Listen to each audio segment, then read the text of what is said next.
Hey everyone, my name is Brian and this is Chevy Goes Fast. I want to take a few moments to introduce myself, do a quick overview of the rig that I'm working with at the moment, and give you a little inside peek of what this channel is going to be all about. So stay tuned, I hope you enjoy. Thanks. Sim racing is a pretty new hobby to me. I never knew what real sim racing was about and the equipment that it entails. Thought I was going to get one of the Logitechs, the 920, G920. Even 3D printed a custom F1 steering wheel. Ready to pull the trigger on it until I seen the prices, and everyone was saying go with the Fanatec CSL Ready to Race combo. I'm fortunate enough to have a micro center within under an hour radius to me, so I noticed they had the SimLab, the GT Evo 2 for a pretty decent price, so I was able to go pick that up.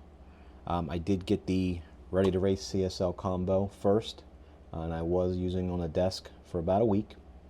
I 3D printed a desk clamp, had my monitor on a monitor stand, and the direct force or the direct drive was bouncing the monitor all over the place, and my thin desk was wobbling. So I knew I wanted a rig. After a few hours of playing, I knew this was going to be a long-term thing with me. So I'll do a quick overview. I'm not going to do a review. I'll do that individually. Take you on a quick little tour. As I said earlier, this is the SimLab GT Evo 2. It's a Micro Center exclusive, so it includes the integrated monitor mount, which is nice. It's a single mount. It's able to hold my monitor pretty well, but there's not enough adjustability, so probably going to be upgrading to the version that mounts to these uprights here. It's a pretty nice frame. Took a few hours to put together, but it came together pretty nice, and it's pretty compact. I do have the NRG Prisma fiberglass seat, and again, everything started out with the Fanatec CSL Ready to Race, just the basic wheel. Definitely an F1 fan, but I wanted to get a round wheel because I do enjoy some oval racing, some dirt racing. So I figured I'd start out with this before upgrading, because I was not a fan of the way the McLaren wheel looked. Main monitor is a Samsung G9. It's the 49-inch curved 240 hertz 1440p, and I have a 34-inch. It's a monoprice 1440p monitor above it. I run my OBS and just all my other secondary applications run up there. Anything I could possibly do, I 3D print. So I have a 3D printed Stream Deck mount here on the rig, and I made a button box. A lot of the in-game buttons I bind to the wheel, but I do have an ignition, starter, wipers, lights, visor. Most of this is for like the dirt racing. Got to get the visor pulled, or any kind of like F4 that I'm using at the moment. A lot of the bigger stuff like the traction controller, ABS, I figure I'll bind to the wheels. Took the wheel off for a moment so you can see everything else. Do have a 3D printed cell phone holder here. This is an old Pixel 6. I'm running the Pace Logic.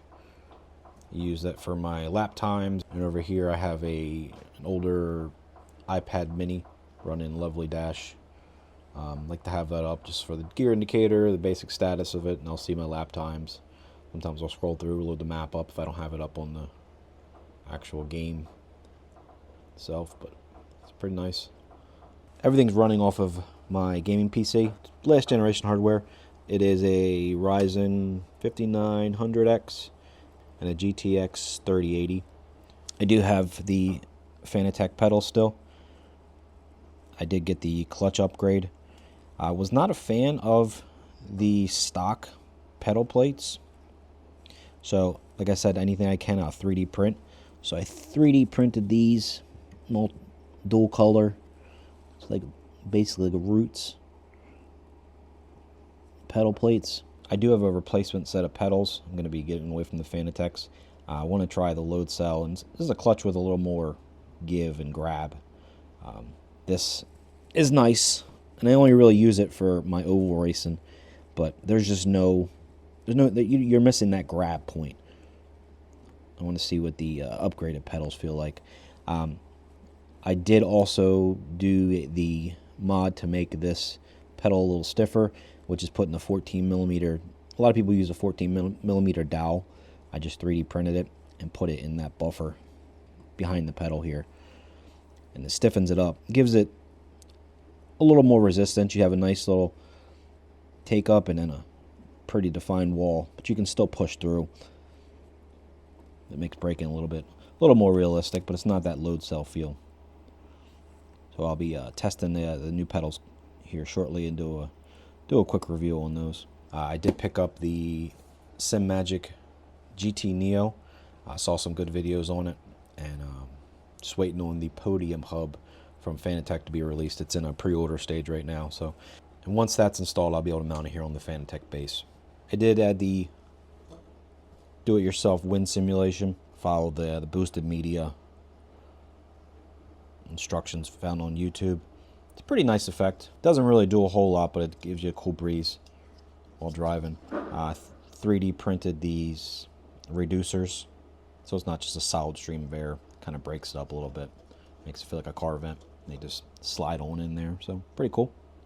I plan on streaming here directly to YouTube in the coming days. I just had to finalize my OBS settings and get approved by YouTube since this is a new channel. I'm going to be streaming a lot of iRacing and maybe some ACC if I can ever get into the LFM. Struggling to make the cut for the license.